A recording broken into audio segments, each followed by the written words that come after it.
Iran और America के बीच जारी तनाव में सबसे संवेदनशील मुद्दा अगर कोई है तो वो है परमाणु हथियार।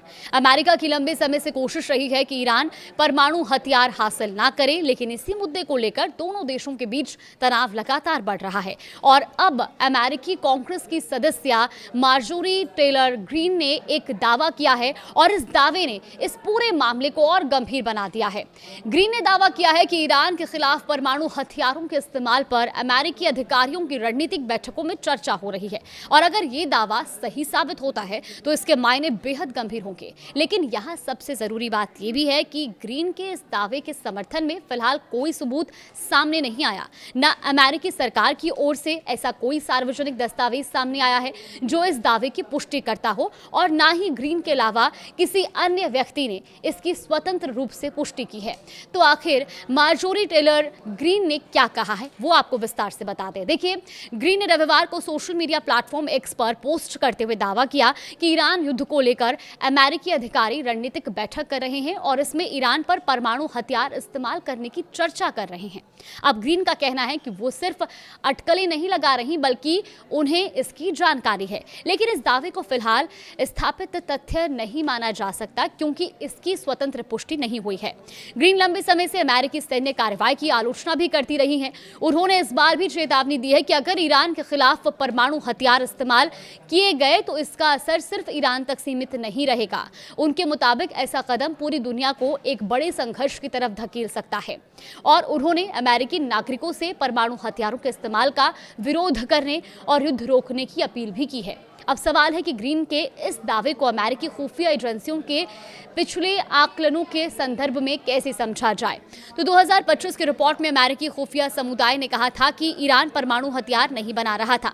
रिपोर्ट में यह भी कहा गया था कि तत्कालीन सर्वोच्च नेता अयातुल्ला अली खामेनेई ने 2003 में निलंबित किए गए परमाणु हथियार कार्यक्रम को दोबारा मंजूरी नहीं दी थी। लेकिन 2026 की रिपोर्ट में तस्वीर को लेकर चिंता जरूर जताई गई और इस रिपोर्ट में ईरान की बढ़ती मिसाइल क्षमता और उसके अंतर्राष्ट्रीय परमाणु दायित्वों को लेकर चिंता जाहिर की गई थी। रिपोर्ट के मुताबिक ईरान ने अपनी प्रमुख परमाणु सुविधाओं तक पहुंच देने से इनकार किया था और इसी वजह से ईरान के हथियार बनाने की आशंका को बल मिला और मार्च में अमेरिकी राष्ट्रपति खुफिया निदेशक तुलसी गबार्ड ने भी कहा था कि ईरान का परमाणु संवर्धन कार्यक्रम पूरी तरह नष्ट हो चुका है। साथ ही अमेरिकी खुफिया एजेंसी इस बात पर नजर भी रख रही है कि ईरान का नेतृत्व परमाणु हथियार कार्यक्रम को दोबारा मंजूरी देता है या नहीं। यानी यहाँ दो अलग अलग बातें हैं। एक तरफ ईरान के परमाणु कार्यक्रमों को लेकर अमेरिका की चिंता, तो दूसरी तरफ ये दावा कि अमेरिका खुद ईरान के खिलाफ परमाणु हथियार इस्तेमाल करने पर विचार कर रहा है।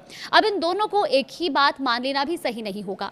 अब बात उस इतिहास की भी कर लेते हैं जिसका जिक्र मार्जोरी टेलर ग्रीन ने अपने बयान में किया है। देखिए, ग्रीन ने 1945 में जापान के हिरोशिमा और नागासाकी पर हुए परमाणु हमलों का हवाला दिया। उन्होंने कहा कि उन हमलों में भारी तबाही मची और आने वाली पीढ़ियों को भी गहरा दर्द दिया। ग्रीन का तर्क है कि दुनिया ने उस त्रासदी के बाद दोबारा ऐसी तबाही ना होने का संकल्प लिया था और ऐसे में किसी भी देश के खिलाफ परमाणु हथियार का इस्तेमाल नहीं है। लेकिन इस पूरे मामले में सबसे बड़ा सवाल अब भी वही है कि क्या अमेरिका वास्तव में ईरान के खिलाफ परमाणु हथियार इस्तेमाल करने पर चर्चा कर रहा है। फिलहाल इसका जवाब पुष्ट रूप से नहीं हुआ है कि ये ऐसा होगा या नहीं होगा, लेकिन मार्जोरी टेलर ग्रीन ने ये दावा जरूर किया, लेकिन उनके दावे की भी अभी स्वतंत्र पुष्टि नहीं हुई है। ना कोई सार्वजनिक अमेरिकी दस्तावेज सामने आया है और ना ही अमेरिकी अधिकारियों की ओर से ऐसी चर्चा की पुष्टि की गई है। इसलिए फिलहाल इसे गंभीर मान लेना भी मुश्किल होगा और अपुष्ट आरोपों के तौर पर ही इसको देखा जाना चाहिए। हालांकि एक बात तय है कि परमाणु हथियारों को लेकर ईरान और अमेरिका के बीच बढ़ता तनाव सिर्फ दो देशों का मुद्दा नहीं है, क्योंकि परमाणु हथियारों के इस्तेमाल की कोई भी संभावना, चाहे वो वास्तविक हो या सिर्फ एक अपुष्ट दावा, पूरी दुनिया में चिंता पैदा करती है और यही वजह है कि मार्जोरी टेलर ग्रीन का बयान सुर्खियों में है। अब नजर इस बात पर रहेगी कि क्या अमेरिका सरकार की ओर से इस पर कोई आधिकारिक पुष्टि की जाती है और खास तौर पर जो अधिकारियों के स्रोत है इस दावे पर क्या बयान देते हैं।